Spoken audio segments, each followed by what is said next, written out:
This is KHQA Overtime with Chris Dewar. Brought to you by Con Communications. This is KHQA. And this is Saturday, January 24th, and you have entered Overtime. Not going to lie to you tonight, the price we paid to bring you tonight's 30-minute sports highlight bacchanalia is a lot of long hours in the car, but all well worth it. We've got all kinds of basketball intrigue, high school, college, and otherwise. And we got plenty of highlight goodness coming your way straight ahead. But we start tonight with what was the shortest road trip for the KHQA crew of the day, just across the street to Quincy High School, where the Blue Devils have been red hot within the new year and taking on a really good Alton squad tonight. Lincoln Elby and company trying to get it done. Down early, Mr. Gay from outside. He had the hot hand, launching the three right here. And you know what? The Blue Devils just kept feeding him. Here it's Parker Bland with the assist. Gay for the jumper right there. How about some more of Mr. Gay? As I told you, simply ripping the nylon early on in this game as he hits the three. Unfortunately, Alton seemed to counter every offensive surge by the Blue Devils. Lincoln Elby about to do his thing. Step back jumper, and that was true and pretty. And then it was Jacob Jobe, who has been lights out with his jumper as well. Unfortunately, the Blue Devils built themselves a big hole. Could never really get out of it tonight. They end up losing by the final count in this one of 57-38. The news was not much better for Quincy Notre Dame, nor for anyone tonight at the Jerseyville tournament. The Raiders fall to Cahokia by 10, 54-44, and so Bob Sheffield's team ends its week-long stay at Jerseyville with a 2-3 record against really good competition, but still not what they were looking for. And a tough day for Brad Tomhave and the Pittsfield Saukeys as they take it on the chin from a really good Collinsville squad. 62-27 was your final in that ball game. Let's take you to Abingdon, A-Town, for the Macomb-Farmington showdown today at the Great Western Shootout. You're looking, Jeff Otto, the Farmington coach, former route assistant coach and coach there. How about the largely unremarkable first half from Macomb in this one? The big highlight, Jacob Biller there to Damone Doyle. Second half, though, the Bombers, who were trailing by 7, wake it up. Alec Drake really starts things, and the transition game was great for Macomb from that point forward. Grant Hannett on the run out, good there. More from Jacob Billiter right here. Pretty take for him as well. And as soon as Macomb kind of got the tempo up, things kept going their way. Here it's Damone Doyle again, creating to Billiter, who seemed to just shake the defense whenever he wanted, coming off the back cut right there, tying the game at 29 all at that point. Billiter just kept slipping coverage in this one. Had a 19-point game for MVP honors. Grant Hannett doing some things as well yet again. Tell you what, Macomb out and running and having some fun with this, and as well they should have been. They looked really good in the second half. Exploded to a 13-point lead. Jeremy Anderson, a little happier with the way the second half went in this game. More from Billiter here as the Bombers win, and win big in this one by 10. 50-40, again, a game they trailed by 7 at the half. How about Liberty playing just afterwards today? Still that Great Western Shootout. Great passing right here to Daniel Mast, who gets the fortuitous carom for about 2 minutes, though, early. Liberty looked like they might struggle a little bit with Anawan. Great penetration right here by Alex Landwehr from the Braves, but Liberty just threw it into a second gear about 4 minutes in and never really looked back in this game. Really balanced effort. Reed Wolfmeyer leading it today with 12 points, including the long triple right here. Then it's Levi Obert get in the middle of the tall trees. You can barely see him, but the jumper, good enough. Love the way Cole Wellman played today. I think he's playing with a bad hand as well. Look at him attack the rack right here. Really had the aggressive play going. Maybe a carryover from that great game against Grigsville Perry last night. We leave you with a little Tate and Rowe, and Liberty leaving no doubt about it in this one. 60-33 your final as the Eagles get it done. Other scores today from the state of Illinois. There weren't many, but a few to pass along. Payson Seymour upset tonight by West Hancock. Andrew Hardy with 4 triples in that game to lead his team to victory. And Elmwood, too much for Beardstown tonight on the men's side. 49-41 was your final there. Finals of the Lenzini, Palmyra and Canton. Are you surprised? Gabe McKenzie and company trying to get this thing done, looking for their second straight title. Tell you what, Trevor Menning and company really hot out of the gate. He was like Klay Thompson. Oh, it still hurts my soul to say that. But right out of the gate, Menning couldn't miss. He scored his team's first 11 points. Gabe McKenzie trying to answer, doing Gabe McKenzie things. Had 22 points on the night. Menning still strong in this one on the pull-up jumper. Again, just feathery and beautiful right there. But Canton got things going late in the first quarter and never really kind of let off the accelerator. Cameron Durst miss ends up in the hands of Coy Smith. He's going to be a good one. Nice putback for that young man. In fact, Coy Smith really showing out early in this ball game. Really nice win for Canton as they get it done and get the championship tonight. Late starting affair. Still got some highlights on for you. 61-51 your final in favor of the Canton Tigers, who continue to do great work in tournament settings. Meanwhile, earlier in the night, Bowling Green and Highland for third place. Yes, the Tyus Chapman fan club in the house among a packed house for this one. Pulling for a win for Bowling Green in this third place game. Adam Holt, look at the pass right there from Josh Early. Wonderful stuff from the big fella. Great finish for Holt. More on him in a second. Highland struggling with the offense a bit early, so Sammy Porter would pick things up with a nice take right there. Still just too much of Bowling Green building a lead early behind this guy. First of all, Corey Buchanan, he's got a really pretty jump shot. Had 25 points in the night. Buchanan again this time from his preferred distance, which is NBA range, if you like. Long three for him. Then Tyus Chapman, big block. Adam Holt at the other end. Thought he was going to slam it.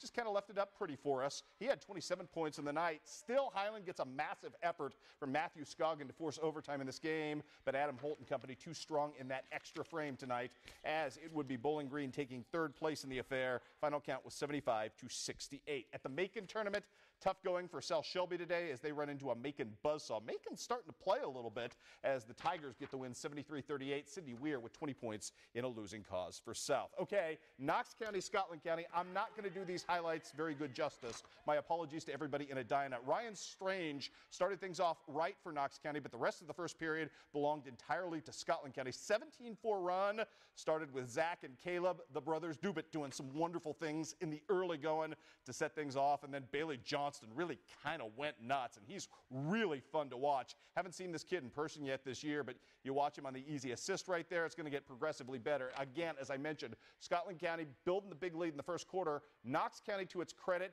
fights all the way back in this thing and really plays well, of course, after the cameras leave to get back to Palmyra. So it would be Knox County getting the win tonight. Final count in this one, 65-57. Again, our apologies to the good folks of Knox County. Sometimes the highlights just don't work out the way you want them to when you're trying to catch them when you're shooting 8 games today. So we do apologize. Great win, though, to Knox County. Let's do some scores. Now let's do some highlights from Southeast Iowa. Fort Madison going at it against Central Lee. The Miles Wenseen show in full effect, as it usually is, and Wenseen working one right here to Camden Chrisman, who had himself a pretty good night. Camden Chrisman, who looks nothing at all like David Nagel. At all, period, question mark, quotation, whatever, exclamation point, you know what I mean. Central Lee responding, though, in this game nicely. Garrett Holtkamp working the baseline for the jumper right here. Then Miles Wenseen gets going. Had a pretty nice night, as he usually does. 19 for him. The three-pointer right there, and then it's David Nagel, who looks nothing like Camden Chrisman. I repeat, nothing from the outside. Knocking down the long three. Let's work a little alley-oop action in this one if we can. Mr. Nagel looking to Bryson Abbey, who finishes strongly when seen with 19 points on the night. The aforementioned Camden Chrisman with 15. Fort Madison pitches the wonderful win tonight for the Hounds at home, looking very strong in doing so as Fort Madison gets it done and gets it done big time in this one. 76-33, your final in favor of the Hounds. Meanwhile, just down the freeway, Keokuk at home against Centerville. Big game for the Chiefs, and they would respond with a big effort from their horse, Johnny Dahl, doing things thoroughbred style with a jumper right there. Then Johnny working the backdoor cut. Oh, how do you lose Johnny Dahl? All-stater, Division I kid, great cut for him. Other guys getting in the act. Sean Longshore, do your thing with a feathery jump shot right there. Then Johnny Dahl again. Dahl with a big night with 26 points. That jumper was just true tonight. He also had the finger roll working a bit as well, as Johnny Dahl had 26. Chris Ailes-Jones had 15 points as well in this effort, not pictured except for the assist right there, or the assist to the assist for Joel Halloran. All Keokuk in this game. Good statement win for Jeff Dahl's crew as the Keokuk Chiefs get it done tonight and knock off Centerville big time. 75-53 is your final. And kids, we're just warming up right here. Huge day of girls action, including a thrilling Palmyra-Clark County showdown. Slam dunks galore from Quincy University, and we'll check in with Cody Hildebrand, the former Payson star today at Illinois College. Plus, McMurray looking for 7 straight wins. All of it straight ahead when overtime continues.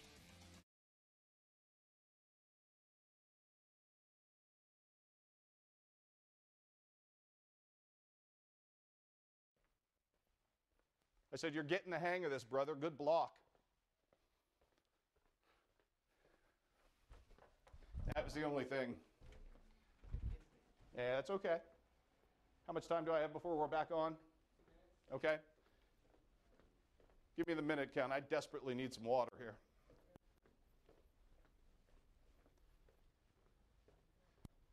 I got through that a lot faster than I thought I would. Yeah, was it good? Yeah, it was really good. Basically, 2/3 of it. Yeah, it went well. I'm desperate for water, though, so.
You're watching KHQA Overtime with Chris Dewar. Brought to you by Con Communications. And welcome back to Overtime, everybody. On the ladies' side of the ledger, what a story Clark County has become this week in rising as a really thorny out at the Tony Lenzini Invitational. The Lady Indians clawed their way into a title bout with the host team tonight and gave Palmyra all it could handle. Thrilling game tonight over at the Lenzini. Championship on the line. Chris Parsons' team in a battle from start to finish. Clark County, oh, look at Wednesday McCluskey with a great take right here in the paint.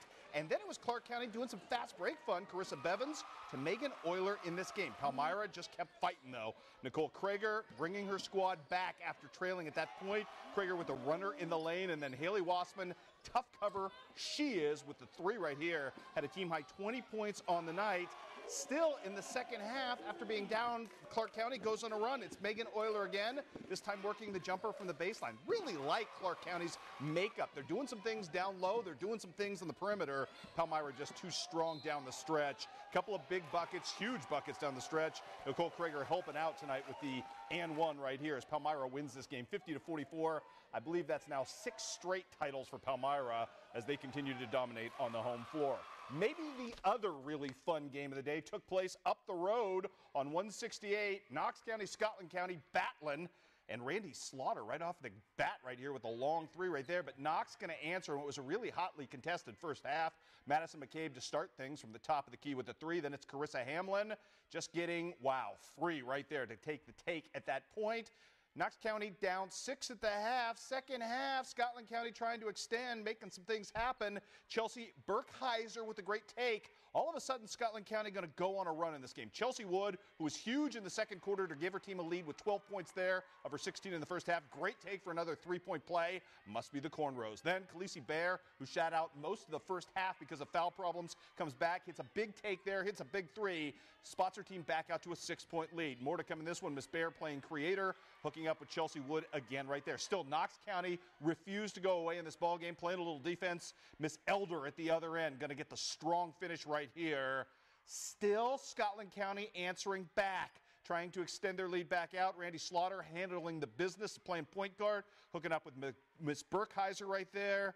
And then the answer at the other end, Lauren Dale, the big point guard from Knox County. She's got some length and she can extend, shows it off right there. Still, too much finishing effort from Scotland County. Once they got that 6-point lead, they just kept kind of pushing right there and holding. Great stuff right there from Miss Brasford and then from Miss Wood as well to close this thing out. Maddie doing some work, Scotland County doing some work. Quality win for a team that's won 13 in a row and hasn't lost since this opener against Clark County. 60-46 your final in favor of Scotland. We'll talk more with the Scotland County Tigers coming up a little later next week. Scoreboard from the girls' side of action today. We'll start you in Illinois. A split for Quincy Notre Dame on the road at the Galesburg Martin Luther King Tournament, beating Lincoln Way 44-33. Erica Obert with 9 points in that one, then losing to a tough Morton Lady Potters team, 65-49. Again, Obert the leading scorer for the Lady Raiders. Brown County, well, Vanessa Markert, fresh off scoring her 2,000th career point, adds 16 more today as Brown County beats Griggsville Perry 64-42. We've also got a battle between 2 state-ranked foes. Really good battle today out in South Fulton. South Fulton loses to a really good Brimfield team, 68-57. Again, a battle of top 10 teams in the state. Summer Burgard with 18 points in the loss for the Lady Rebs. Also, West Hancock, no match for a big run in the second half from Central Southeastern, 38-18, your final in that ball game. Unity gets a big halftime lead and never relents in beating Pittsfield Pleasant Hill 45-27. And the Beardstown girls fall to Elmwood 59-33 was your final there as well. Been a tough week for Monrose.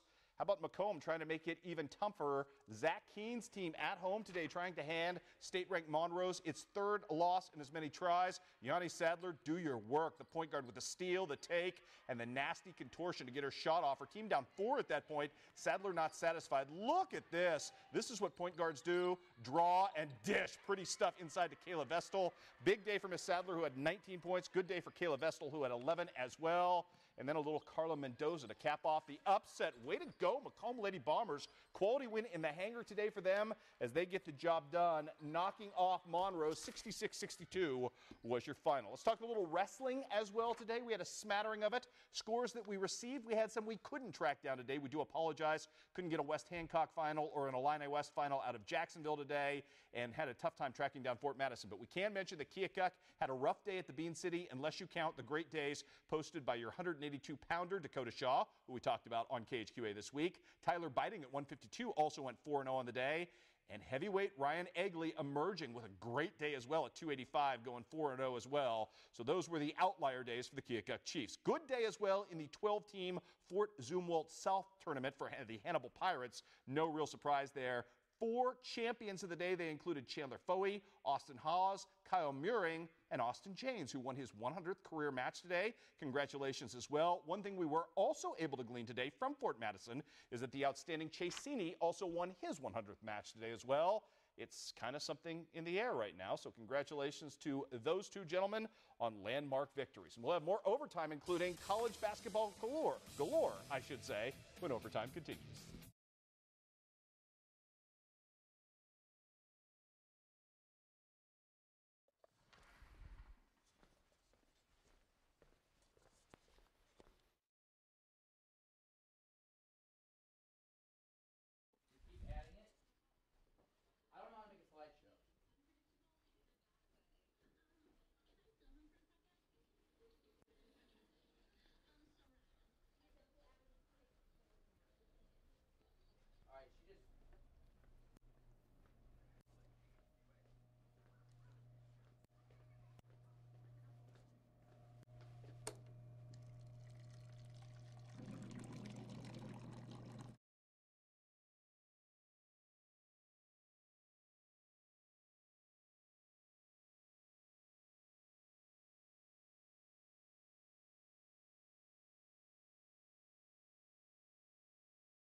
Thank you, sir.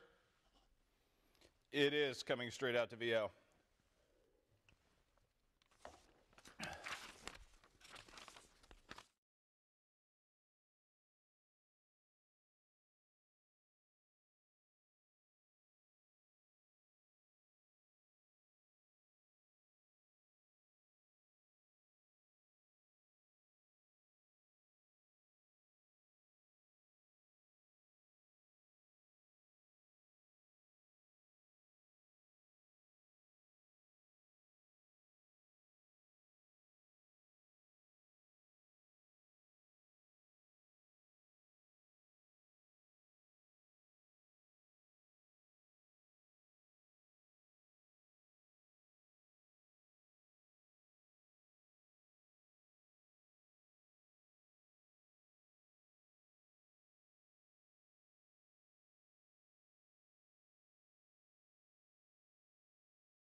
Three straight for the red-hot Quincy University Hawks. You betcha today, taking on William Jewell.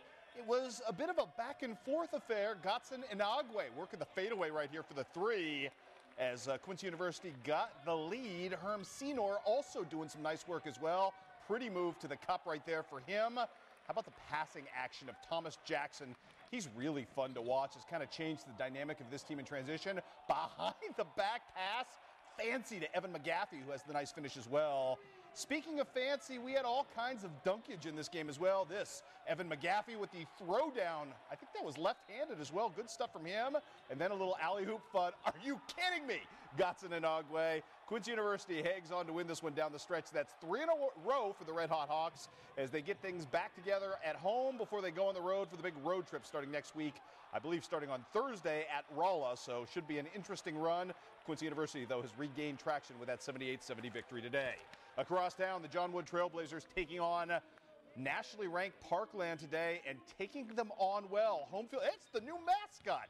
the Trailblazer, who is just jacked. Paxton Harmon working in the interior, muscling up for the tough lay-in there. Then Brody Gronwald making his presence felt from outside. John Wood seizing the lead, and they're not going to relinquish. Jordan Johnson had a really nice day, 22 points, including the three right there. The deep three's working as well. Yeah, the Blazers all fired up in this one. Brody Gronwald firing this ball from over in Liberty. Beautiful shot from him. I'll tell you what, John Wood, fantastic today at home, beating Parkland, nationally ranked Parkland, I might add, again. The number 10 team in the nation, 91-78 your final. John Wood, hard to figure, but when they're good, they're really good. One college men's basketball score to pass along of the day. Avila gets knocked off by Culver Stockton, 86-78 your final there.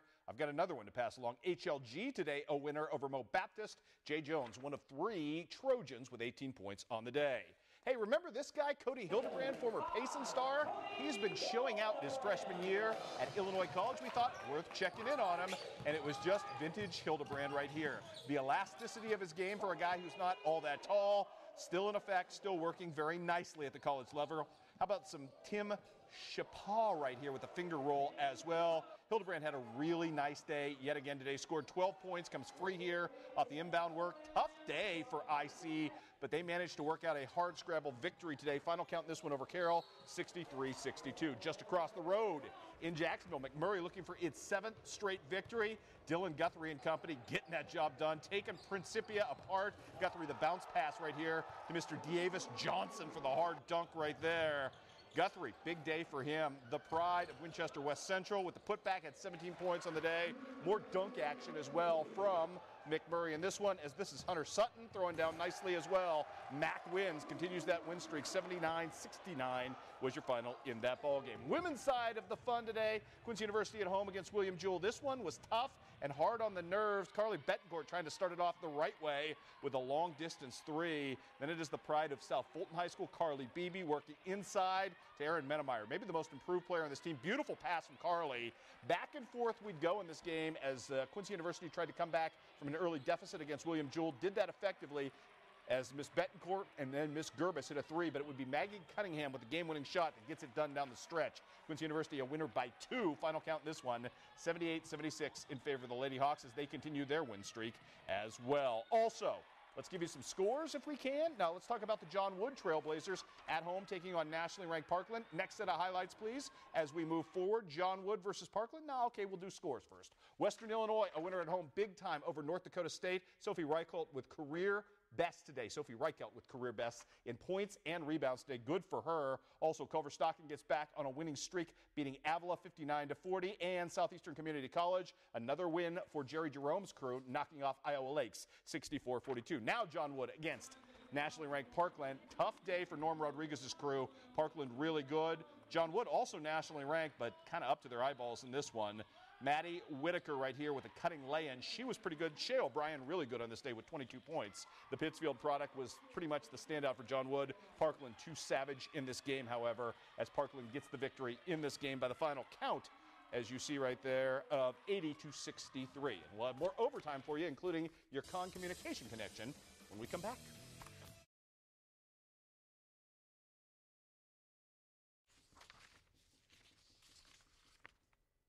Okay.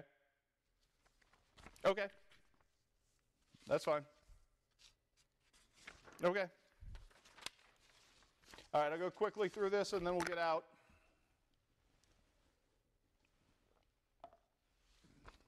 Okay.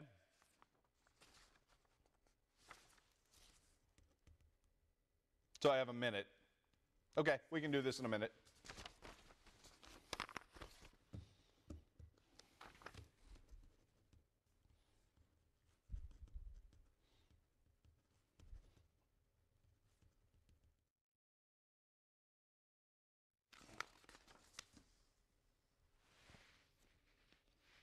No, you did the right thing. I didn't know where you were going. I didn't know if you knew we needed to do it or not. That's fine. Not your fault.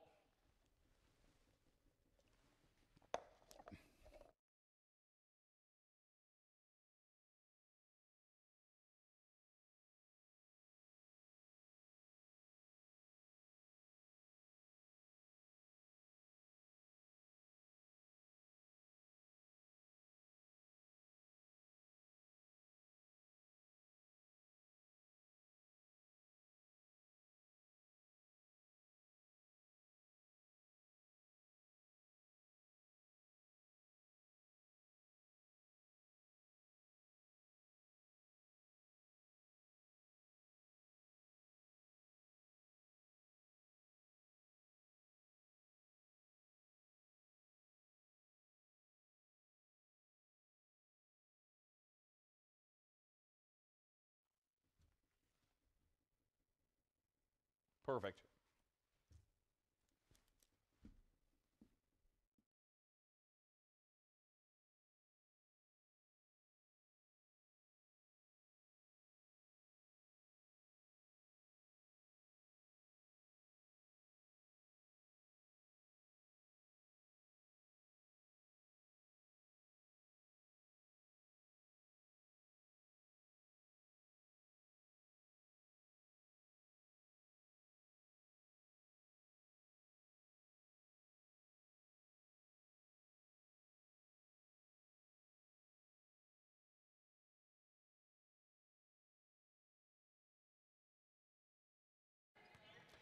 You know we love the point guards, and so Yanni Sadler is your latest nominee for the Con Communication Connection for the month of January. That's just pretty creation. Love the D&D, drive, draw, and dish. Triple D, if you will, for her. Good stuff from Yanni Sadler, your latest nominee in a really good month. That also includes Nate Palmer of Illini West so far, Parker Bland of Quincy High School, and the aforementioned Godson Inagwe with one of his typical slam dunks of the alley-oop variety. So we'll have one more nominee next week, and then you can vote at KHQA.com for your favorite. Also want to mention no Burris Hybrid Seeds of Greatness tonight. Because of a scheduling conflict, we had to move it till tomorrow. A great story coming from Will Wilson on the future of high school wrestling, or junior high school wrestling, as we check in with the Quincy High Youth Champions Club coming up tomorrow. Will Wilson will have that for you tomorrow on the Big Sunday Show. He'll see you then. I'll see you coming up next week. More tournament fun, more basketball next week. We'll see you then, everybody. But for now, enjoy the wrestling.